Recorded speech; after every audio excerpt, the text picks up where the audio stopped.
Alright, so been thinking of doing this update for quite some time, but of course time is what I didn't get for quite some time, and couldn't make an update for a few weeks now. So I thought I'll just I'll do a quick share of how the tank has been doing all this while after all the trimming that I had done in my last video that you'd seen. So here it is. So as you can see, this is the tank at this point. Uh, the let me just zoom out a bit. So as you can see, the Ludwigia has again grown in this corner, and so has the Ludwigia grown in this corner, and it's looking pretty neat. I like the look actually. It's an overgrown tank kind of a look, and we have some empty space somewhere here. That's what I wanted the dwarf what's that dwarf valve, jungle valve, to like fill it in, but that didn't happen. Mostly because the CO2 has been on and off for quite some time. I use the DIY CO2. If you've followed my old videos, you'd know that. So yep, that's the thing. It's not done that great of late, and mostly because of the cover, the huge cover that we have got here of the Ludwigia. It keeps on coming and covering up, and so light doesn't reach the bottom, and that's the cause for this kind of growth. But yeah, so now that's doing fine, I guess.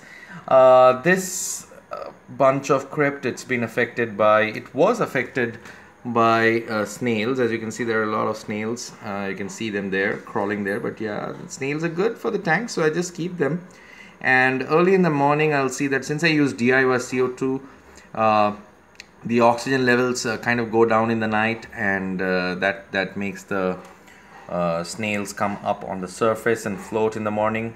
Partly because of that, and partly because the snails think that they can get some food right in the morning if they float on top, and then they can hang on to the food, and then they can sink back in and eat those. So yeah, so that's what has happened. So what I do is I like scoop out all the snails that I get on the top surface floating in the morning, and that has helped me reduce the population without getting into a lot of fuss there. So yeah, that's the easy way to do it. But yeah, it's not that efficient, but yeah, it works. Kind of keeps the population under check. Now, since I reduced the snails, it also caused some algae in the, you can see in the back wall. I've cleaned the front wall that was also filled with algae, so the snails are gone, so the algae is growing there. And it's also, I've heard that it's because of the nutrient imbalance in the tank. Sometimes that happens.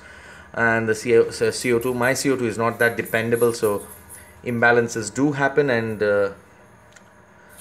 algae does affect my tank time to time. But yeah, I've grown over it. I really don't bother much about it. It's just a phase. Also, you can see that, yeah, that's there. I mean, I never thought I'd capture this today, but yeah, you can see that bubbles coming out. Those are oxygen bubbles. Plants making a lot of oxygen there, purling as they call it, all of them. If I just zoom a little slowly, you'd see a lot of bubbles going up. That's a nice thing to see actually, and the colors have also come out well. You can see the reddish tinge in the Ludwigia. That's nice. And of course, wanted to talk about the fertilizers that I use. One of our viewers, he requested me to give an update on the fertilizer. So he wanted a cost-effective way of fertilizing his tank. So I had recommended a brand called HAC, available on Amazon. Of course, they're not paying me, but yeah, HAC available on Amazon. And HAC works well, as you can see in my tank. There's something new which I wanted to share. If you notice the Rotala, yeah, that's the Rotala. Just look at the leaf structure.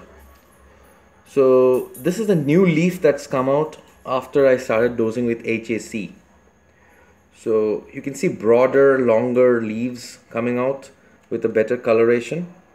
So yeah, that's HAC effect. So I like it. HAC worked for me. And those thin strands are from the time I used to use Flourish. So you can see on the same plant there's a lot of difference. The strand, if you see on top of the rock, it's the same Rotala twig. See the growth here and see the growth here, right? Yeah, so that's the kind of growth that you get. So HSE works, dude. You can try that, and it's not that costly. It's at half the price of what we get for Flourish in India. I'm not saying Flourish is not great, but yeah, it is steep. The cost is steep. Can't help that because it's imported. It's not made here. So yeah, that's there. But yeah, it's doing great. The tank is doing fine. So yeah, so that's the update for the day. Oh, and one more thing, I just wanted your help. I mean, if you're following this video and you know about this problem of tetras, can you see the tetra right in the center? Let me just point my finger. So this is the tetra. Yeah, right there. It's got a disease. I don't know what kind of parasite that is. A couple of them have that. So can someone just guide me on that? Can someone just help me out? What's this disease? What should I do about it? It's not spread to all yet.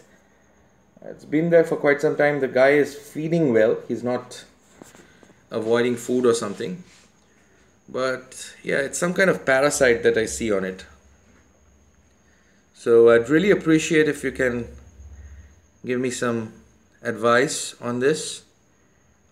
Please post your advice in the comments section, and that'll help me get rid of this. Any medicine or what should I use to solve this problem? So you can see the other one here as well. So this guy also has this problem. So a couple of them have that. It's not spread to anybody else, but yeah, it's not good to have this. So yeah, that's the update for the day. Hope you enjoyed this quick video, and do leave a feedback or a comment for this video, and I'd appreciate all kinds of help I can get from you on getting rid of this parasite from this tetra. Yep, that's it. Thank you for watching.